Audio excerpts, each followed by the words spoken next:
Hello, hello, hello, and welcome again tonight to another amazing episode of the Stephanie M. Seaton Sunday Show. I am so happy that you tuned in with us tonight. We have got a young lady that I met, I guess it's been about a month or so ago now. We met at an event and I reached out and we instantly connected. We did an interview. I was actually on her podcast a little bit over, I guess, 3 weeks ago now. But we had a conversation and found out that a lot of things in our lives are parallel. So tonight we are welcoming to the platform Miss Rachel Cardenas. She is the owner of What's Up Dallas magazine, What's Up Dallas music. She's got so many things going on. So let's welcome Miss Rachel. Hi, Yes, everybody. yes. I am so happy to have you here tonight. As I was sharing with you before we went live, you made me feel so comfortable when you hosted me on your podcast, and that was amazing. I found myself saying way more than I thought it would say. It's like, I think, Rachel, I think you had me on the couch. Aw. Um, yeah, but it was amazing opportunity to connect with you in that way, because we've known each other a short period of time, but to feel, a safety zone is what that's about. And so amazing, amazing, amazing. You've got so much stuff going on. I have been watching you, and I know you have actually two magazines. That you have. You have the What's Up Dallas, and then you also have your second photography magazine, which is Your Up. And I saw you're kind of doing like a black and white thing. Is that correct? I am. So the magazine is called Your It Magazine, and it gives homage and recognition to photographers and models of different genres of photography. And that was the first magazine that I actually started here in Dallas. But it's an international publicized magazine. So I publish people from South Africa. I published Oh, wow. photographers from the UK, Germany, Scotland, all over the world. Just people who really are just loving photography and the different types of themes that are in there. Wow, that is amazing. So again, that is what, say the name again. Your Your It your Magazine. your it. I don't know why I want to say you're up. Your It magazine. Okay, very good, very good. And then of course you have What's Up Dallas. And that is where I noticed you. You were doing interviews at an event that I went to, and I saw the magazine spread, and I saw the ads on Facebook, and I was like, "Who is this lady?" How long have you had the What's Up Dallas magazine? I have had What's Up Dallas magazine since September of 2022. So it's Okay. almost 2 years old. It's still a new baby, still new business, but it's thriving and I Yeah. love it. Yeah. I think you're doing really, really well because I do see you quite often on the social media platforms, and that says a lot. That says you're doing really good. A lot of liking and tagging and sharing going on, which I love. Yes. um, Now, listen, I have to ask you the question that I usually ask every guest that comes on the show. And Mhm. that question is, tell us, who is Rachel? What do you want us to know about Rachel? Oh my goodness. For all the people out there that don't really know me, they would probably be surprised that I'm a grandmother of 5 grandchildren. ha- I have two step granddaughters. I have an 8-month-old granddaughter, a 2.5-month-old grandson, and a 3.5-year-old grandson. And they are the light of my world. Grandparenting is just something that I never thought I would be doing in my 40s, but Yeah, my children surprised me. yeah, I was a young mom.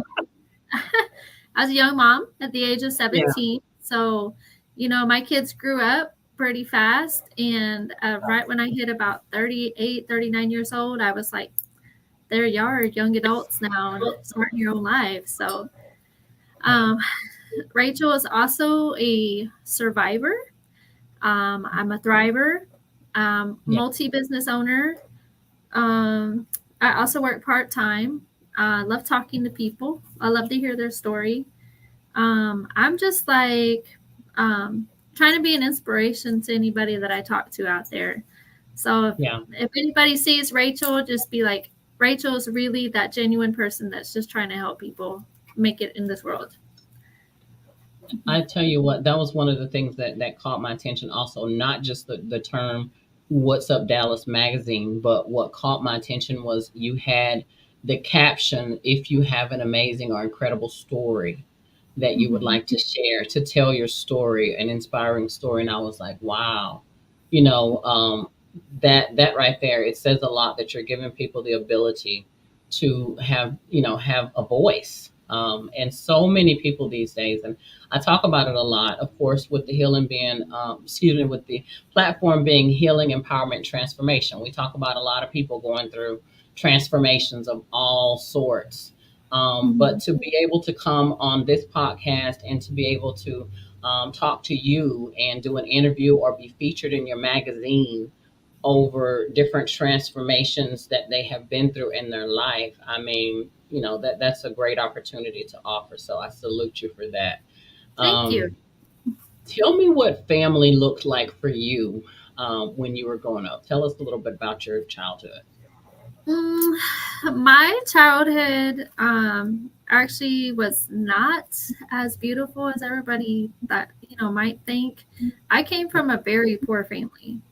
Okay. My mom and dad, they divorced when I was really young, and then my mom, she was just trying to make it with four of us. So there was four of us siblings, and I just remember my mom working really really hard and then coming home, and almost all her paycheck was gone before we knew it. So we thrived on um, Yeah. government cheese. Everybody knows about the government cheese, which is kind of Yes, ma'am. I um, know. I know about that block. yes, the government cheese, the Yeah. powdered milk, um, Yes. cereal, peanut butter, and bread when we could afford it. I mean, I give props to my mom. She always made sure that we had something to eat. Yeah. So my dad, he was there, but he wasn't there a lot during my younger years. Okay. So, life was really rough for us. We didn't have nice things. We used to have holes in our clothes, in our shoes and stuff. And, I'm thankful that when I was about, I want to say like 5 years old, 6 years old, my mom, she met my stepdad, and they became really good friends. And he was actually a major part of us kids thriving to be like actually healthy kids. Um, Yeah. he told me, he said, when I found you kids and I met your mom, he goes, you were as skinny as a twig. That's what he tells me. That's Oh, yeah. country folks. They always say that. Yes, but I was like, I didn't remember being that small. But he told me, he said, Yeah. yeah, you kids were definitely on the poverty side of it. And then he took us all in, and my mom, and he was a Terrell police officer at that time. So he Okay. actually got help from the Terrell Police Department to help us, actually have a good life. And Oh, wow. ever since then, not really too much struggles after Yeah. that. Yeah. I guess probably just in high school, trying to thrive, trying to fit in. But I think everybody tries to fit in high school. But Yeah. Yeah. I was Yeah. I was the black sheep. I never could fit in. I didn't have a lot of friends. I didn't. My brothers scared off everybody that tried to talk to me. How many brothers? Three brothers. I have two brothers, Oh, and when okay. Okay. when I was going to high school, they were both definitely eyeballing everybody that was trying to talk to me. So yeah, I never dated in high school. Yeah. You didn't have a chance, right? No, no, I didn't. Not till I was Yeah. 16. They were just doing their own thing. So, but Yeah. yeah, that's how life was for me. I learned to appreciate the little things in life because when I didn't have it, it wasn't all given to me. I was just really thankful to have this little plastic box with a little plastic key when I was a small kid. That was my favorite thing. I used to put everything in there, and I was cherished it like it was gold to me. That's So it was sweet. nice. That was, that was a simpler time when it didn't take very much, because we Mhm. did. And I grew up very similar. I grew up in a house where it was about 12 or 13 of us. After my parents got divorced, we moved into my grandmother's house, and it was about 12 or 13 of us in the house, and so it was very tight. And so I know about all those things as well. And I can crack a joke now. I mean, it wasn't funny at that time, but I remember who I was talking to one time, but I was like, yeah, I know about turning on the light so that the roaches run, and I know to stomp my feet so that the rats run. Okay, you learn about stomping the feet and turning on the light. Okay, Yes. In a but poverty situation, I get that. yeah, Mhm. yeah, but I thank God that the Lord has been good, and I'm far beyond those days now. But you never forget those things. You never forget humble beginnings, and I kind of feel like that's why the Lord put it in my heart to just try to help people now, because I Mhm. have just I have seen the syrup sandwich days. Did you ever do syrup sandwiches? I did syrup sandwiches, yes. I have Okay, done okay. Yeah, about syrup sandwiches and ketchup sandwiches. I do. I do. I also my dad used to make us was it grandma spread sandwiches? I don't know if anybody knows about that. It's Now, peanut what is butter, that? jelly, and butter. Peanut butter, jelly, and butter. You mix it together and then you put it on a sandwich. Now That that's was it. his thing. Okay. Okay. Okay.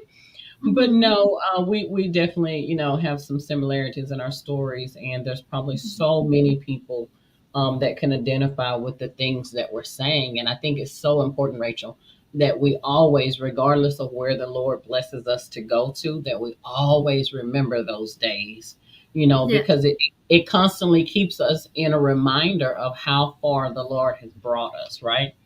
right.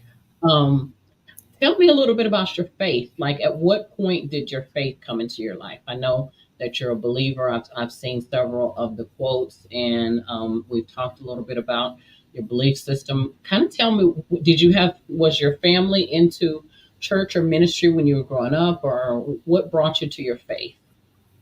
My family was always in the faith. Ever since my parents were married together, my dad, he would be filling in for the pastor sometimes on the pulpit. My Okay. mom, she was a children's minister. She used to do the puppetry for the little kids. Yeah. So she worked with the kids a lot. And I don't remember too much of that. She said I was really young. Yeah. But when we divorced, not we, but my parents, when my parents divorced, Yeah. I was still going to church with my dad. I was still going to church with my mom. So the faith never really left me. And my parents were always telling us, like, don't judge our relationship on the faith. Still got to depend on God for everything, which is Right. really what they instilled into me. And so I guess I could always say I was a church kid. Yeah. And I always knew about Jesus. I always knew that God always had my back, even Yeah. if I was, just, kid out there not really paying attention. Right. So, um, but I didn't really fully surrender to Jesus until I Yeah. was 19. I Okay. was going through a really hard um, marriage at that time. The guy was really abusive. Wait a I already minute. had, yeah, You got married at 19? got married at 17. Okay, because I was 19. Okay, I was going to say, oh my God. Oh my God. Okay, so Yes. you were 17. Okay. Okay. hmm I got married very young. I became a mom at 17 as well. By the time I was 19, I already had two children, but I was in a really abusive relationship. And I told God, I said, please provide me a way out of this because I know you don't want me to end up, dead and my children, not to have their mom. So I said, if you're listening to me, please provide me a way out. Yeah. And at that moment, he actually my spouse at that time, he got arrested for assaulting someone, and it wasn't he wasn't around me. He got arrested away from the house, and he got locked up for 7 months for assaulting someone. And during that opportunity, when he got locked up, I said, I'm just going to take advantage of this because there's no other way this could have happened. Yeah. So Yeah. After that, I was like, okay, God, I know you're listening to me. Okay, Yeah. I'm fully surrendering to you. Yeah. Whatever you got for me, whatever purpose you have for me, I'm going to count on you for it. So thank you for getting me out of this and keep me going with my Yeah. kids. Yeah. Yeah. Oh, that is beautiful. And that's exactly how he works, Rachel. We pray and we have the faith to believe. And that's the thing. The key thing is having the faith to believe. And I'm sure in your heart, obviously, because he did it for you, you believe that he was going to do something to make it happen for you. And look what he did. I mean, Mm-hmm. wow, that's an inspiration. And I hope that, if there's anyone watching, whether you be a young lady or a young man and you're in an abusive situation, the Lord answers prayers. He definitely moves in supernatural ways and he answers prayers. We have Candy Usher here. She said black sheep is everything we learn, we don't have to fit in. Yeah, definitely. I've been the black sheep in my family forever as well. I don't know anything else at this point. So I definitely understand that as well. As Mm-hmm. Candy Usher said, that surrender to the purpose. Yes, that is the key word. Yes. That is the key Yes. word. I think I may have said that on your platform as well, but that's what I feel like that's what shifted Mm-hmm. or catapulted my life was when I Yeah. finally surrendered, because God wants what's best for us. He wants what's good for us. But, Rachel, until we realize we can't do it on our own, because something in our crazy thinking makes us think that we have the answers. We don't. um, yeah, we definitely don't. But yeah, when we do that surrender, then we're able to actually allow His plan to come, and it's so much better, isn't it? When you actually surrender, right? Yes, it really is difficult because let's just be honest, doing our Yeah, will and doing God's will is completely the opposite, for sure. yeah, yeah. Mm-hmm. Um, how many times have you wrote out a list, whether it was of what you wanted to do with your life or things that you want in other people? But we make these lists and we think that that's how God we think that that's how God operates. Like he's gonna take our little shopping list or our little personality or our little personality. Hey, Rachel, our little personality trait list, and Well, he's gonna construct what we want by order. Like what is it? Who is it that says make it your have it your way? Is that Burger King? Burger King, yes. Yeah, Oh my yeah. Like gosh. like God's gonna be like Burger King, have it your way, give me your list. Like, no, that's not reality. So No. yeah. Um, I mean it's Well, funny when you think about it, but that's kind of what we do, right? hmm Yeah, I didn't start actually writing my list of what or even asking God really specifics about yeah, love lives, the loves in my life yeah. until my newest husband. So I've been with him 9 years. We've been married almost 8.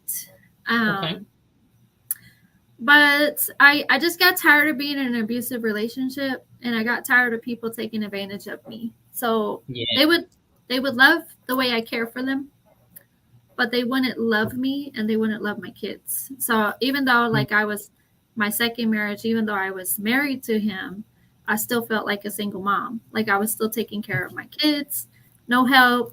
He was yeah. there, but he You have wasn't, a partner. Yeah. Yes. So in that situation, we did divorce. He became very abusive as well, and I heard on a sermon one day when I was at my church that was closest to us at that time. Our Hmm. pastors told us that we need to be very specific for what we pray for. Because Yes. he said, ladies, if you're going to pray for a husband, yeah, he's going to send you a husband, but he may not be a good one. He may not be the Hmm. right one.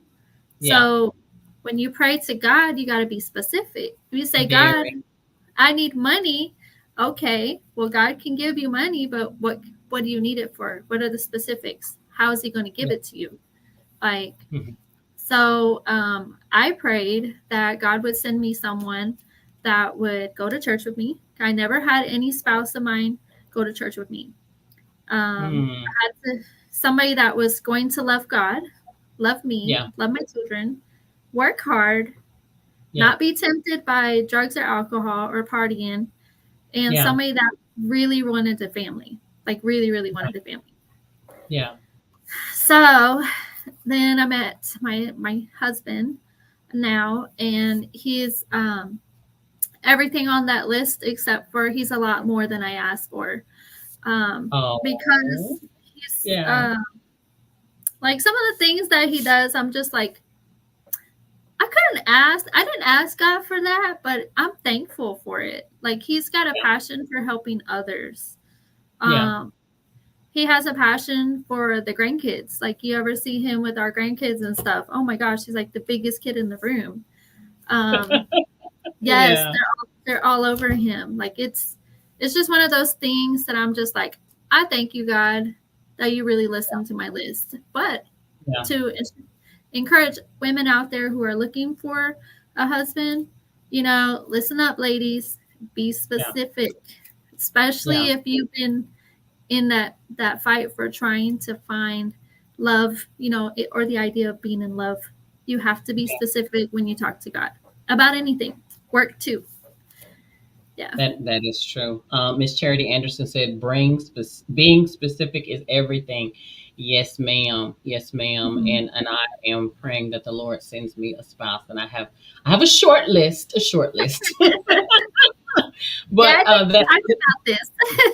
yeah, the list is just specific things. Loving me, Mhm. loving my children, being a partner in ministry, being, supportive, being, first of all, I think the number one thing for me is him having a relationship with Christ.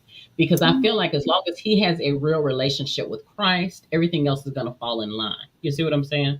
That's But I it. do have some specifics. But the biggest one is having a personal relationship with Christ, and Mhm. that means outside of the walls. I'm not talking about somebody to say, "Oh, I go to church on Sundays and Wednesdays." That everybody wants to say that, but that's not what I'm talking about. I'm talking Mhm. about in your house, in your car, on your job, like personal space when nobody's watching. You know, Yes.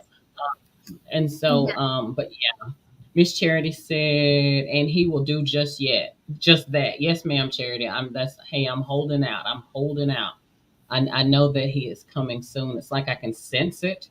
I Mhm. don't know exactly when, but I can sense it. And then a man that wants to be a father, because my son's father is not active in his life. And so I know that the man that the Lord has for me and for my youngest son has to be a man that wants to be a father, that loves kids, Absolutely. because Isaiah needs that. And so we're just waiting until that moment happens. But we've got Miss LaRonda in the house, so we've got several people tuning in and watching tonight. I love it. I love it. I love it. Um, so listen, we've talked a little bit about What's Up Magazine. We have talked about your It Magazine. Talked a little bit about family, about faith. What is your biggest inspiration, Rachel? What would you say your for me? I would say my inspiration or my why. I usually say it's my boys. My Mhm. boys are my reason. Like they Mhm. saw me broken. They've seen, especially my oldest son. He's seen me go through the divorces. He's seen me go through the stuff. He never witnessed any type of abuse, Mhm. anything like that. But he saw me go through the stuff. He saw me in the depression state, stuff like that. Right. So for me, it was really important, Rachel, that I get myself together and that I pour back into them, a healed mom, because it, Mhm. it changed my love for them. You Mhm. know, um, I didn't grow up real mushy and touchy and affectionate and stuff like that. Mhm. So I've had to learn to be mushy, to be affectionate, to be touchy feely. I've had to learn to do that. Yep. And for my oldest, he kind of looks at me like. But for the youngest, he's more open to it. I can't hardly keep him out of my room. He thinks he's supposed to be in my room every day. Okay, Mhm. but my oldest, he'll go along with it. But I think he's just like, oh, mom, like I'm too old for this. That's funny. Um, but what would you say is your inspiration, Miss Rachel? Tell us a little bit about that, what that looks like for you. Oh, my inspiration for life or behind my magazine? Life magazine, whichever one you want to say. Oh, I'll list both of them actually, because it's just I have two different journeys that I'm on. So I still have the mom path, and then I have the business path. So Yeah. on the mom path, my inspiration is of course my kids. Everything that I've ever done in my life, as far as not surviving, not thriving, well, yeah, not surviving, but just thriving, Right. keep pushing forward. I always was that woman that had to keep going because I couldn't depend on the people that I was with or married to. So Mm-hmm. I wanted to be an inspiration for my kids, that if I could do it as like a mom with four kids, that Yeah. they could do it too, regardless of their situation. So Right. I worked hard. I've been pretty much working two jobs until, yeah, since forever. Because I mean, I still have my business here, but I work a part time too. So I've never not known what it's like to work because I've always had to work. Yeah. Um, I haven't really had anybody else I could depend on. I get that. So Yeah. yeah. I So when I, was mhm, 14. I mhm, lied about my age. I can say that now. I think. But all my friends had jobs, and I needed to be able to help buy my stuff for drill team because my mom mhm, was a single parent, and so Rachel, I lied about my age to get a job. So I've been working at least one, two jobs right now. I got about 4 or 5 of them, but mhm. I'm like you. That's another thing we have a commonality because I've been doing that as well, working multiple jobs as well. Um, Yes, so you've been an entrepreneur all your life, pretty much, pretty much. a I go have, getter. yes, I have always been a go getter. Like I said, I was a mom at 17, so I've been working since I was 16. But when I was 17, I was going to work, I was going to school, and then I was taking care of my baby at home. So Mhm. it's like I didn't have any time to rest. I didn't know what that was like. So I always Yeah. stayed busy. And then when I had two kids, then I was like, okay, I had finished school. I did graduate high school with two kids. And I was working two jobs. So I was working at IHOP, and then I was working at Waffle House. And then in between, I was getting sleep. Let me just say something for a minute. Okay, let me repeat what I just heard because Hmm. I'm like in shock right now. Okay, so you had your first child at 17. Yes, You had a second one. I'm assuming kind of back to back. 19. You finished. You finished high school. You were Yes, working two jobs, and you were yes. in college. I went to college after my fourth child was born. So, But mhm. I'm in awe. Let me just say this. I salute you. I need to look at the camera. I salute you, Rachel. Because think about how many women would have stopped with one child at that Mhm. age. But the fact that the Lord gave you the strength, the courage, and the grace to Mhm. pick up and to keep going. And I heard you say you were in abusive relationships. So the fact Mhm. that you still had that burning desire within you to want more for yourself and for your kids. I just want to take this moment to just tell you I am so proud of you. I am so proud of you for doing that, not only for yourself, but thinking about your kids, because I'm sure you had it in your mind that regardless of what I'm going through right now, I've got Mhm. to do better for the future. So I Mhm. salute you, lady. I salute you. That is a lot to carry Mhm. um, at that young of an age. And in reality, it would have been so much easier to quit. Yes. But the fact that you kept going, I want you to. That's a big win for you. And so Mhm. I just want to let you know we hear you, we see you. That is a big win. I'm very proud of you that you didn't let any of that stop you because as you were naming off the things that you had going, any one of those things by itself Yeah. stop somebody. So Mhm. amazing, amazing. Yeah. Yes. So I had my third baby at 20 years old. So Okay. we'll get more into that journey afterwards. So my third baby at 20, and then I have two angel babies in between my third and my fourth baby. So my youngest child I had at the age of 25, and I actually went to college to pursue a business management degree at the age of 25, and I was pregnant. I was like 6 months pregnant with him. And after I had him, I still continued to do college as well as working and taking care of the other three kids as well. So it was, I just never gave up. But my kids have always been my inspiration for everything. I just wanted Wow. them to know that if I could do it, they could do it, and that mom did something good for herself, to make her kids Do proud. do your kids know? Have you ever sat down and like talked to your kids about your full story? I'm just curious. I have. They didn't really appreciate my story about survival and about my struggle of what it was like raising them and all the abuse that I have been through, because they didn't see the actual physical abuse that I was enduring. It was always when they were either asleep or they were away from me or something. They didn't Yeah. see that I was going through it. So I was showing them that mom can still be strong. Mom's still going to make it. Like, mom is going to continue to provide for them. They didn't really appreciate it until they had their own children. So Yeah. my three older children are all parents now, and they all have their own babies. So Yeah. That's kind of what we do for those of us who have been in abusive situations and we have children.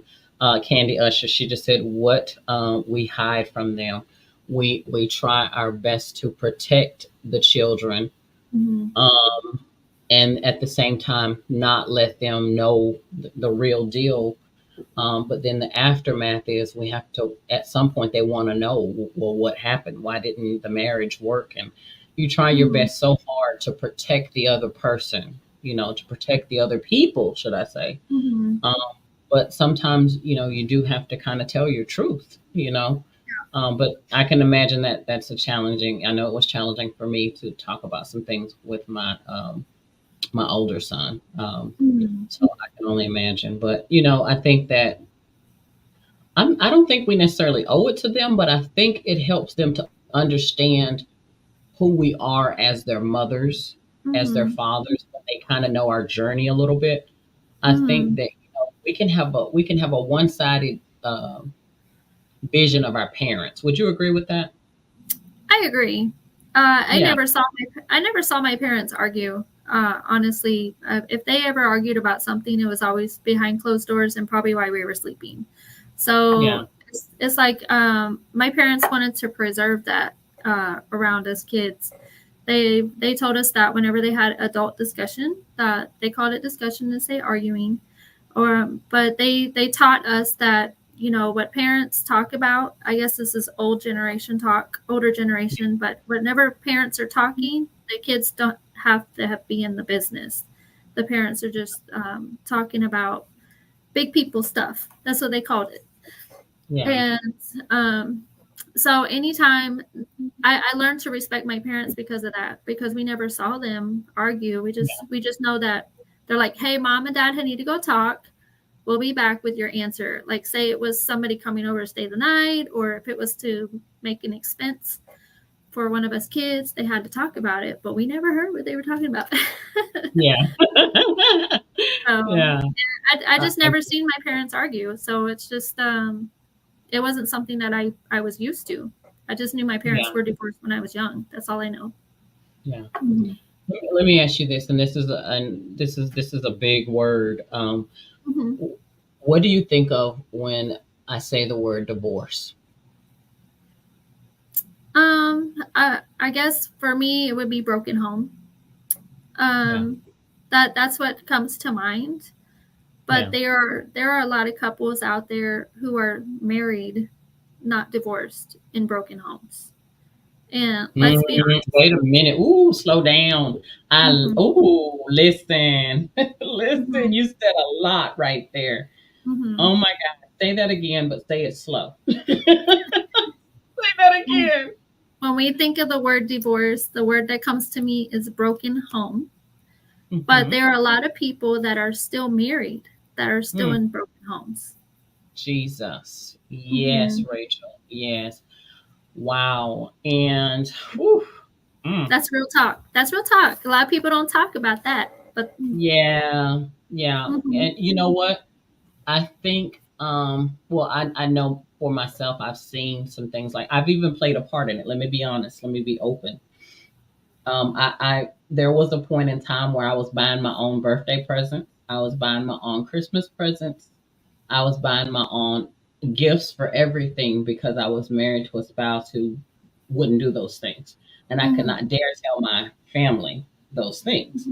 So I would buy gifts and, holidays, whatever it was, and address them to myself and put them under the tree or just whatever. And, after the fact, when I got healed from that marriage, I had to come to grips like I was so far gone that I was doing all this stuff to have an image, to look apart.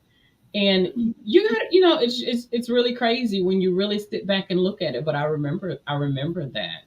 mhm. And wow, yeah, there's a lot of people that are in marriages that are still broken homes, but a lot of them are.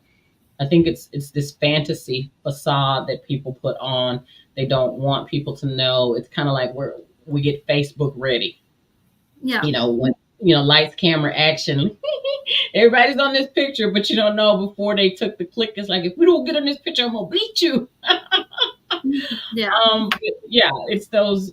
I don't know. I've seen it. I've seen it a lot of times. I just love the way you said that, though, Rachel. Wow, Mhm, the way that you mhm. said that was amazing. Candy said that's how people associated broken home instead of freedom for the person needing it, an entrance to healing, better mental and emotional health. Yeah, Speak it, Miss because Candy. yeah, because a lot of people, I'm not an advocate for getting divorced. Let me say that.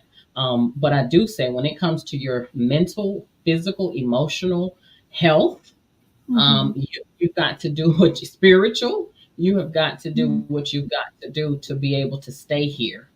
And mhm, if you're in some type of situation that your existence is threatened, but that's kind of why we have to get to a healed version of ourselves, which is kind of what mhm, we were talking about before. Even though we both started out as single moms and struggling and waiting for the Lord to bless us to these different areas, we have to mhm. thank God for that healing stage that comes along where you're able to think better and make better choices, right? Yes. Yeah. Yes. And you have been able to do so many different amazing things. What was a turning point for you? Like before you started your magazines, and the Lord blessed you with your marriage. I mean, what was the turning point when all these amazing things started to go in the right direction, started to happen? Can you put your finger on what the turning point was, or was it just overwhelming blessings all at one time? And like, what was it for you, Miss Rachel? For me, the turning point in my life, let's see. My first turning point really when I started like valuing myself, I was Yeah. 32 years old. Okay. I was 32 years old, just coming out of a marriage the person that I was married to at that time, he was very abusive and stuff. I had just divorced him. But my Okay. whole time that I was in that marriage, I was trying to put forth an image that he would appreciate. But he never Mm, appreciated the real me. yeah. So when I had that divorce finalized, I was like, you know what? It's time that I start learning that I'm beautiful just like I am. I'm Yeah. perfect the way I am. And if he can't accept me for the person that I am, then Yeah. he really doesn't deserve me. And I just got to a point where I was just ready to just love myself, to be Yeah. healed, to learn to appreciate myself and be like, I am a good woman. Like I am created in, God created me and God doesn't make mistakes. No, he So doesn't. that was the first turning point for me, learning to love myself. And then I went back to my brown hair because I was a blondie at that time.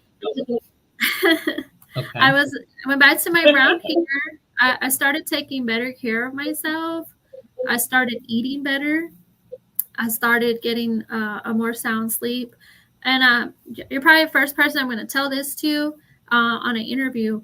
But the moment that that guy left my house, Hmm. like when I kicked him out, because it was the day that the black cloud left my house. Like it was Mm, a sigh of relief. And yeah, I have to say that was really the best thing that ever happened to me. yeah. Yeah, It and then sounds after, like he had a dark attachment or a demonic oppression type attachment. and I believe so. I think his whole demeanor, his whole physical presence was just very dark. And Yeah, when he left, it was amazing. I did not feel any resentment. I felt relief. I didn't yeah, feel like I was going to regret it. I was started being like, you know what, God, I know that person's not for me. So I know you have something better for me, but I'm going to wait. Um, and, you know, I did wait. I did wait. And yeah, I actually started taking better care of myself too, because while I was so caught up in trying to change my image for someone else, you know, I started loving myself. I started eating better. I started feeling better. I yeah. started like paying attention to my needs instead of trying to please someone Cater else. to him. Yeah, yeah, Yes. And I started spending more time with my kids too. Like they were always there with me, but it's yeah. almost like because of that dark feeling in my house. Mhm. You know, the kids were a little agitated. I was a little agitated. He was a little agitated. So as soon as he left, they were like, "Oh my God, I'm so glad he's gone." Like, you know, Yeah, everybody felt it, and nobody was sad about it. yeah. I get that's it. I get it. that's when it really started changing for me. And I met my husband now. I met him at the gym. We became friends Okay. before we were dating, and then we dated, and we had to choose. People don't really talk about that, but you had to choose to love someone. So Oh, oh, we, wait a minute. You said another. Wait a minute. Wait a minute. Okay, well, yes, let me read Candy's comment. Candy said, whole spiritual atmosphere change. Yes, Candy. And you know, we talk about that a lot. Me and Miss mm-hmm, Candy do a lot of talking about spiritual. She is my spiritual warfare partner, and she prays, mm-hmm, me and her pray together about a lot of things that we're going through in the spirit realm. We yes, had it even earlier today. And then she said, speaking a word with that, changing ourselves for other people, forgetting who we are. Yes, I have done that too, Rachel. I have pretended I like things that I never liked just because they liked them. Let me tell you, I had this fascination with this guy one time. He worked out all the time. Now, listen, I don't even, I'll go to the gym. And at one point, I've had several people that I've dated or either were married to who went to gym. Okay. But I am not a gym person, like obsessed with going to the gym. I am not. But during this time, listen, I got down so skinny. I was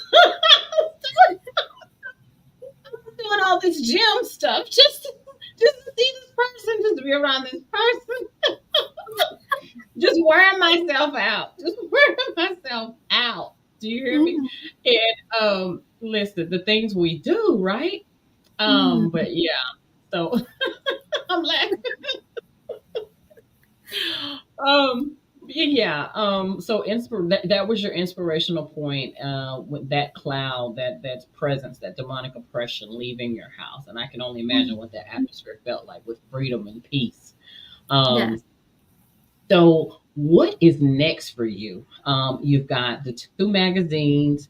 You've got the What's Up Dallas music. I mean, Mm-hmm, I'm just so grateful that you're here telling us your story. I know you're inspiring some young women and even some young men that are listening because a lot of times we don't talk about it, but men go through things too. It's not always the women that are the victims. I must say that. We mm-hmm. have men that go through things too. There are men who are being left with the children. There are Yeah. men who, are trying to hold it down. and doing all the things, and they're with somebody that has unhealed trauma that is sabotaging the relationship. I have talked to several men most recently, and they are victims of some of the things that we don't commonly hear. You Right. know, so what are some new things that you have coming up with your platform? Some things that are happy and good, and in your new space with your new husband, in the magazines, and your beautiful smile, and your new haircut. Thank you. Yes. What do Oh you got man, going? this year was a time for me to get back to my true purpose, which was to inspire people with Yeah. everything that I do. So, What's Up Dallas magazine is transformed into a platform where people can tell their testimonies to help Yes. inspire others. So it's community oriented. I go to events. I do all kinds of social media. If there's like an entrepreneur group that's there, I do their media too. Concerts. I do Christian hip hop concert. Love them. Love them, by the way. Okay. Um, Okay.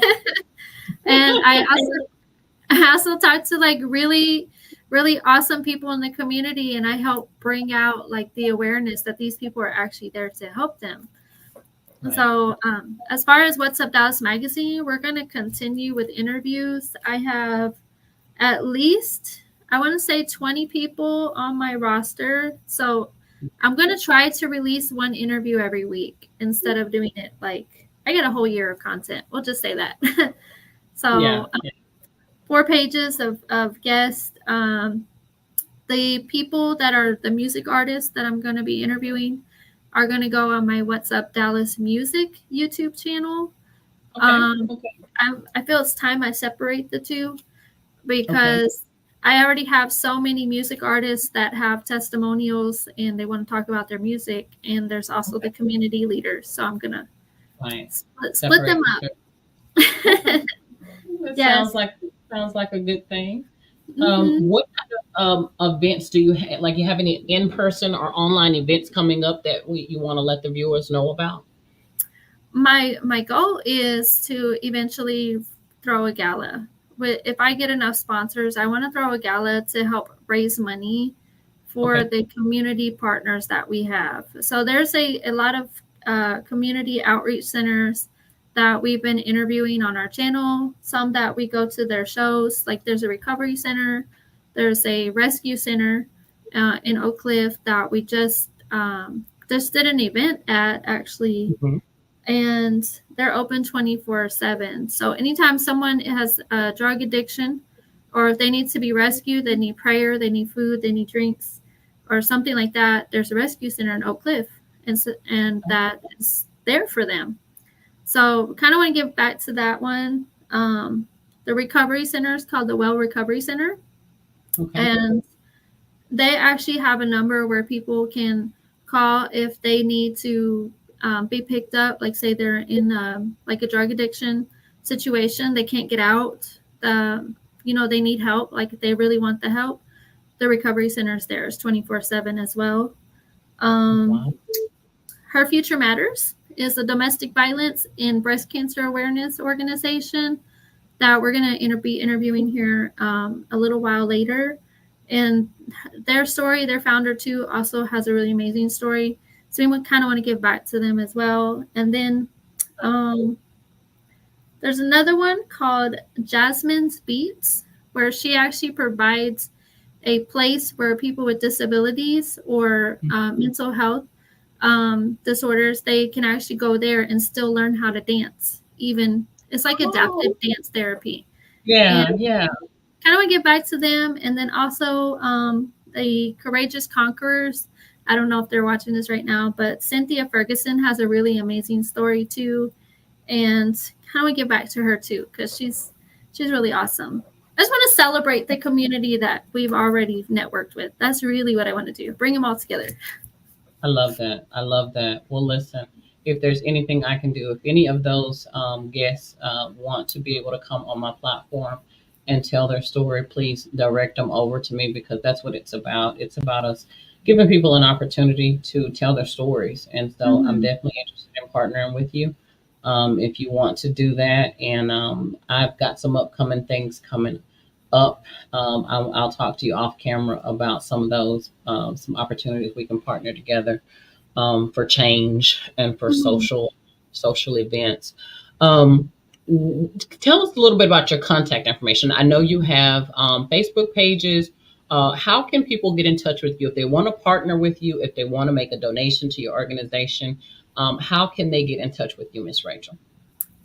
It's really easy to find me. I'm on TikTok, Instagram, Facebook. I also have a website and YouTube, but we are all under What's Up Dallas Magazine. So if you literally Google What's Up Dallas Magazine, any of those links will find me. If you want to email me directly, it's What's Up Dallas Magazine at gmail.com. If you want to text me or call me, I'm okay with that too. 469 805 4206. If you want to donate, we are definitely in need of donations for sure. So it takes money to go to events, it takes Yeah, money to travel, it takes money for gas.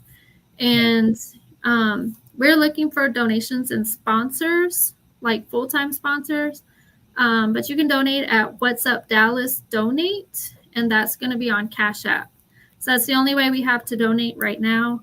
Or you can just like text me and say, "Hey Rachel, I want to give to your organization. Like, how can I do that?" So just reach out to me. I'm old school. And then we've Monica, got she just commented. Miss Monica. Miss Monica. Monica's in a series that I just done. She's one of the collaborations in the series. Thank you, Miss Monica. So she's got your Gmail there. She's so amazing. She is. And then Love let's see. her. Oh, that's the same thing twice. Okay. I want to make sure I show it. Yes. And so please reach out to Miss Rachel, see how you can be a blessing to her on her platform. She's partnered up with a lot of different organizations that are nonprofits that need some type of funding to be able to do the different services in the community. So please hit up Miss Rachel.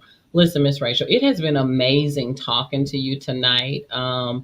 Just so easy to interview you because you're just amazing. Um, but listen, in our final thoughts, I want to ask you when you think of healing, empowerment, and transformation, Hmm. which one stands out to you? And just kind of tell me a little bit about why. Healing. Okay. Healing stands out to me the most because if you never heal from your trauma, you can't Mm, get past it and you can't inspire others. yeah. So Yeah. that's why it stands out to me the most. Healing. Yeah. Hmm. Because, yeah. Monica says, awesome testimony. Many blessings to you, ladies, in abundance, and God enlarge their territory for your honor and glory. Thank you, Miss Monica. Thank you, Uh, ma'am. she's amazing too.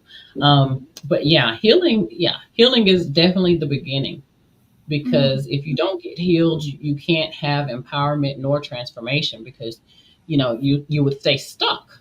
You would stay stuck. But I always say it, and I'll continue to say it. Your mind. The Bible says, "Be ye therefore transformed by the renewing of your mind."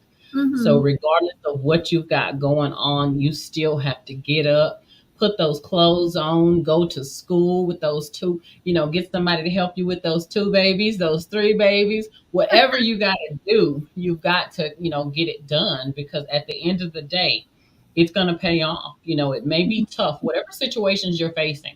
It may be a tough situation right now. We're not saying that, life doesn't throw us some tough situations. But the reality of the situation is if you stay there, you don't have a chance. So Right. you have to have the mindset that you know what, I'm gonna push through this because you want to see what's on the other side. That's what we're saying. We're not minimizing struggle because Lord knows we know about struggle. But what we're saying is you got to push to get to the other side, right, Rachel? What would you say about that? Absolutely. You gotta keep understanding, and I know it's really something that we keep pushing the issue on, but mindset is everything. Yeah. Um, if you change your mindset in your situation, instead of saying, "Why is this happening to me?"